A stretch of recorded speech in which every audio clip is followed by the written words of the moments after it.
Hello. I am a 32-year-old woman, and I haven't spoken to my father in a year or two because I chose to open my own restaurant instead of working for him in his furniture business. I've always had a pretty tumultuous relationship with my father, and we frequently found ourselves at odds. However, because it was typically not a significant issue, we were able to fix it in the past. However, Dad became very furious when I told him last year that I did not want to take over his firm when he retired. When he retired, I was going to take over. Since I was his only biological daughter, Dad had always voiced his desire for me to continue on the family business and make it a generational endeavor after I finished from business school.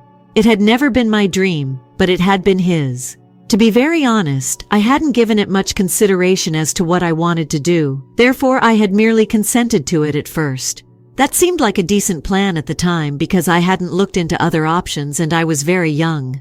But during the past few years, I've grown up and met a lot of individuals. Naturally, as a result, my dreams and ideals have evolved. I started dating my current spouse Zane 6 years ago, after we had been together for 3 years. We made the decision to tie the knot. Serving as the sous chef at an Italian eatery, he was enjoying a comfortable life, and I was doing just that. I was waiting in line at my dad's company. Working with my dad was not a job I was really passionate about, but I wouldn't say I despised it either. Additionally, Zane had mentioned wanting to open his own restaurant around the time we were engaged. He was of absolutely beautiful ancestry and prepared the most delicious, mouth-watering South Asian food, yet he worked in an Italian restaurant, and I was aware that it would be a fantastic idea to operate a restaurant. We made the ideal team since I could take care of the business side of things and he could manage the cooking. We also planned to prepare our own business after getting married because we were engaged. I had told my dad about these ideas multiple times, starting from the day we first discussed them, so it's not like he was unaware of what was going on in our thoughts. I had informed my father that Zane and I were considering this as a future endeavor, and that I might not be able to take over the family business as he had originally expected. He simply never responded to any of it and didn't take it seriously. I interpreted that as a yes. I don't think I would have given up even if he hadn't liked it at the time. In any case, I knew exactly what I wanted to do with my life, and Zane and I had told my father exactly what we intended to do. Therefore, when we informed him that I would not be taking over the family business once we got married, he had no right to look astonished.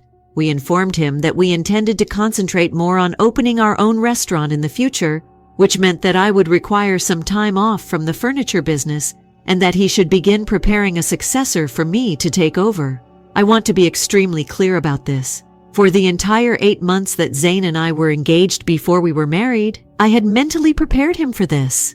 I guess he just didn't think I was serious when I kept telling him that my goal was to open my own restaurant with my husband, and that it was doubtful that I would be able to take over the business. He began to take it seriously after we got married, and I had to schedule a meeting with him to tell him these things. At that point, we had returned from our honeymoon scene. He was furious and really irritated with me, more than with the two of us. He called this a betrayal of the greatest order and expressed shock at my seemingly heartless abandonment of him and the company. I didn't think that was a fair response at the time because, despite my attempts to tell him for months that I wanted to leave, he hadn't been listening. However, he continued to make the point that although I had only been informing him about this for a few months, I had promised him I would take over for much longer, and I had an obligation to keep my word.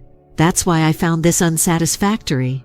After talking about it, Zane and I agreed that it was a little unfair for me to back down at the last minute, given that managing a business like that was a difficult job and my dad was not getting any younger. But we also wanted to have our own lives and pursue our own interests. We therefore made the decision to meet him halfway, at which point I informed him that I was prepared to carry out my duties until he could locate a suitable substitute for me. As I have been doing thus far, I would perform my duties with diligence and use my leisure time to work on the business plan for my restaurant. In this manner, I could fulfill my commitment to my father in some way, and Zane and I wouldn't have to give up on our dream. Actually, the reason I did that was because I knew he shouldn't have taken so long to locate a replacement for me. My stepsister was the person I had in mind. My parents separated when I was 7 years old, yet they remained together until then. Nothing negative happened. It was okay that they had recently fallen out of love. I was unaffected by it at all. They prevented it from affecting me. To be honest, I was not really affected by the divorce because they had been separated since I was 5 years old. I was raised in a quite pleasant environment, spending half the month with my mother and the other half with my father. Even yet, I would like to maintain that my relationship with both of my parents is equal. My dad remarried after 2 years of dating, 5 years after the divorce, when I was 12 years old. My stepsister and I grew close, and I also got along well with my stepmother. Having Maddie in my life was ideal because she was my stepsister, and I had always wanted a younger sibling. Maddie was 2 years younger than me. We had a wonderful family, and my sister and I are still extremely close. We both pretty much just overlook the fact that Maddie and I are not biological sisters because we believe that our paths were meant to cross. We are thus equivalent to biological sisters. Naturally then, Maddie would be the ideal candidate for the position when my dad informed me that I needed to find a replacement before I went. She had shown interest in the family business as well, but regrettably, my father had never really just talked to her about whatever was on his mind. It had always been just me and her, and she wasn't even a contender to take over the business after he retired. Maddie and I have spoken about this on a number of occasions in the past. She expressed to me her disappointment that my dad had never given her any thought, but she also said that she could not hold it against him because I am his biological daughter, and he would naturally want to look out for me first. Besides, it wasn't like she would last without this job. She worked for herself too. My father had always been a little partial to the two of us, so she was just offended that he had never made an effort to be involved in this business or even his life. I was the golden child in his eyes. It's not as though he didn't care for Maddie. Yes, he did. However, it was clear that Dad did not love her the same way he loved me, that is, as his own child. Before, I felt sorry for Maddie. I still do sometimes, since she always desired a father figure in her life, because she lost her father when she was quite young. And while my dad might have been that guy, he was regrettably overly preoccupied with his biological daughter rather than her. She never voiced any complaints about it, demonstrating her inherent elegance. She didn't even discuss it with her own mother, and the only reason she confided in me was because she thought I would get it. She had only confided in me because I was the one who had initially discussed this with her. When she first told me that she wanted to pursue this business because she had attended business school as well, it seemed interesting, and I was prepared to resign from my position and tell my father that I no longer wanted to be involved in this and that he should train Maddie to take over for him when he retired. She didn't want her to appear as though she was attempting to take what was rightfully mine, and she didn't want to break my heart because she knew how much he wanted me to take over. So he was the one who made me promise not to do any of that. That's the reason I had initially consented to it rather than allowing Maddie to hold that posture all along. I wanted to make this public in case someone claims that I have been abusing my status as the golden child. Nevertheless, as soon as I decided to back out of this, I called Maddie and explained the situation. She was kind of doubtful when I told her that I wanted her to take over for me, but I was able to persuade her. She had known about these things all along. When I told my father about it, he too had some doubts. However, I informed him that it would take a long time for us to find, so it was either her or nobody, and there was enough trust. Furthermore, I lacked that kind of time. That probably kind of derailed his strategy because he had expected that it would take me a very long time to find someone suitable, someone we could trust, train them for a few years, and then put them to the test to see whether they could handle the business at all. That would undoubtedly require a very long time. And throughout that time, he had hoped that maybe I would forget about my restaurant. But I was ready.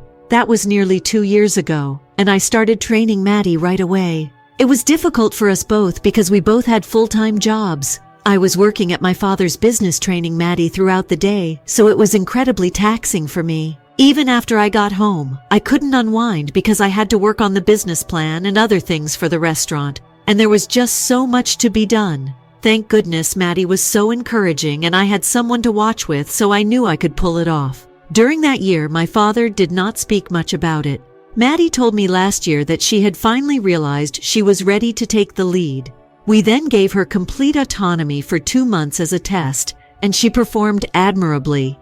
She picked up all the skills really fast, and like myself, she hadn't been around the company since she was very young, so I suppose that helped. That was what gave her the advantage. Regarding trust, I believe Maddie is the only person we could trust more than anybody else. Maddie was all set to take over, so about a year ago I told my father that we were finally ready. Furthermore, he had someone waiting in line to take over the company in his absence, so he could now retire anytime he pleased. The day we announced it, he was actually pretty irritated, contrary to what Maddie and I had anticipated. Even on the day that we threw a celebration to honor this successful undertaking, he was not content. I addressed him about his discontent after the celebration. He was very clear in telling me he did not want Maddie to become the leader.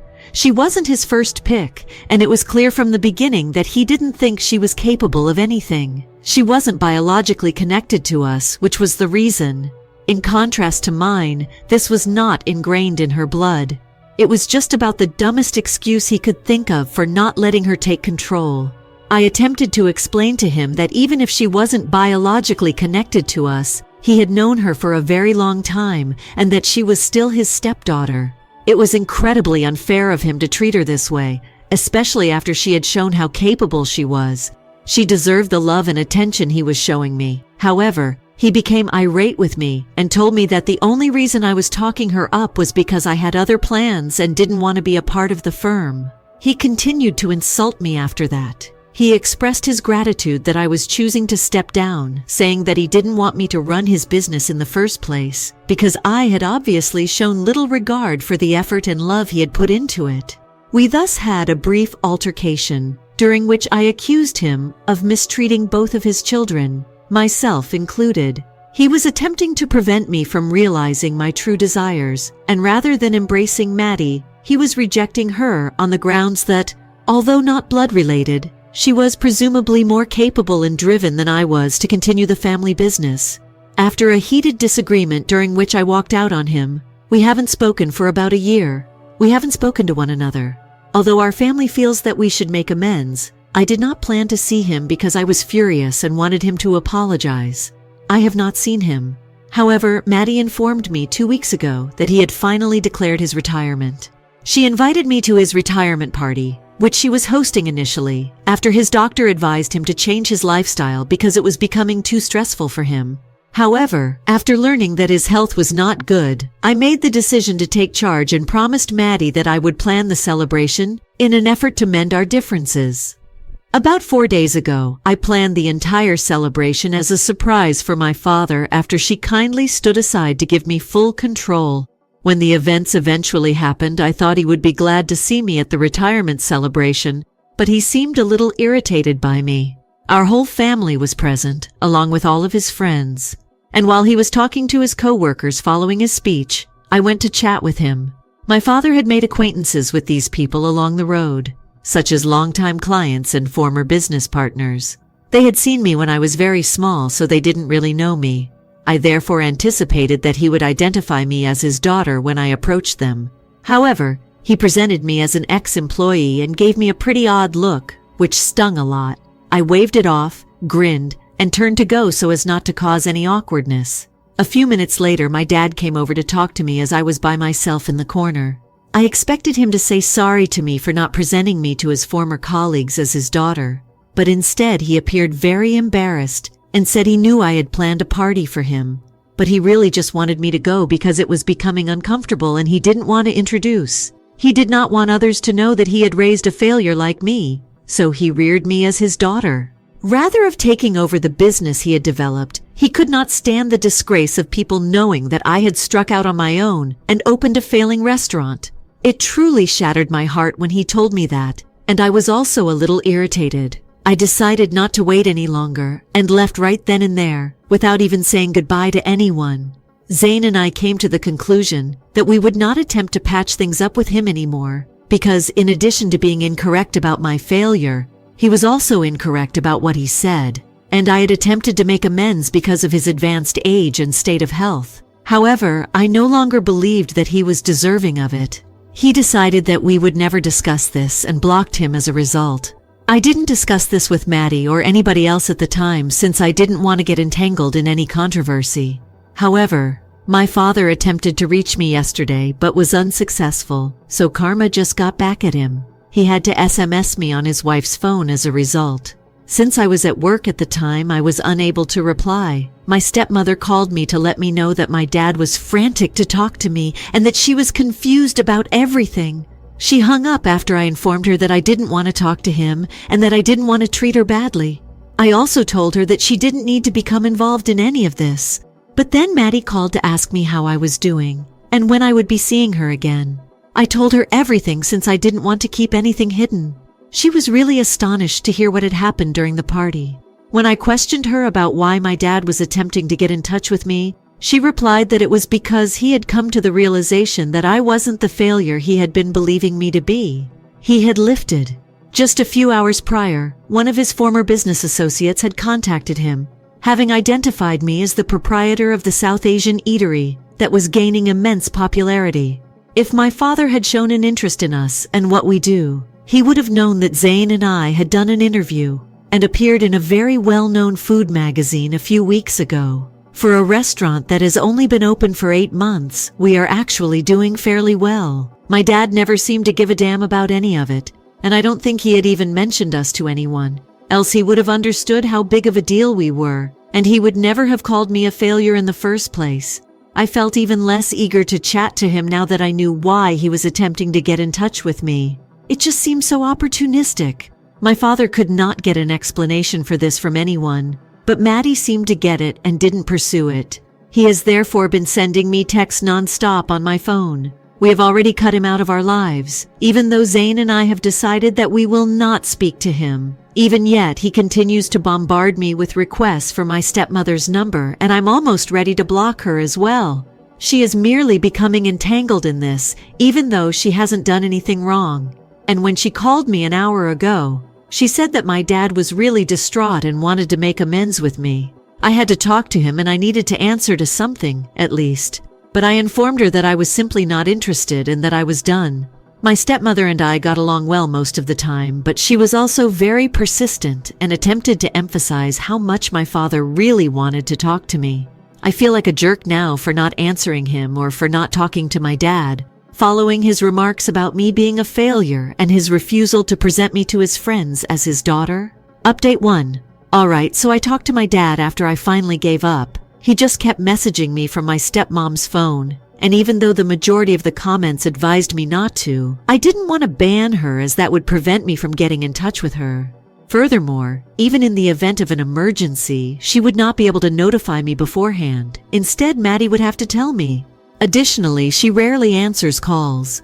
It would be difficult. Detest it. For this reason, I eventually texted him back. When I asked him what he wanted to say, he replied that he wanted to talk to me over the phone, so we did that. I haven't posted today for 2 days.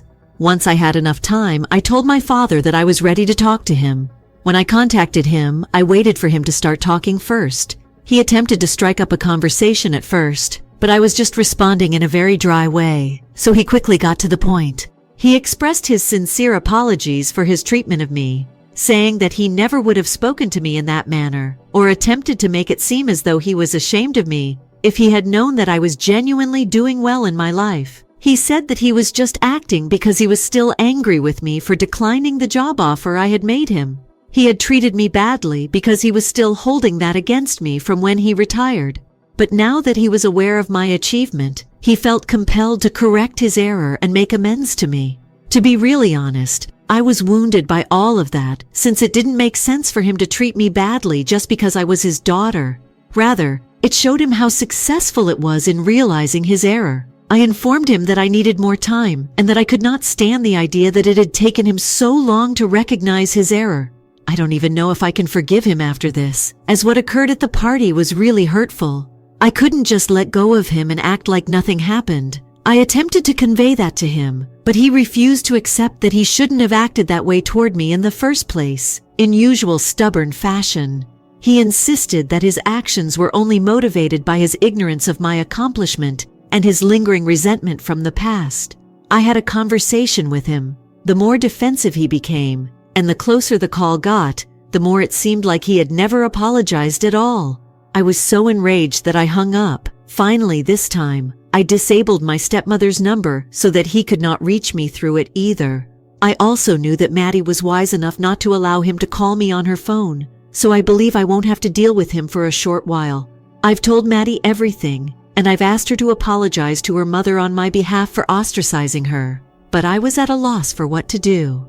Second update. Hello. My father and I had a phone conversation last week, and while he had called to apologize, things did not work out in the end. We didn't get in touch again after that.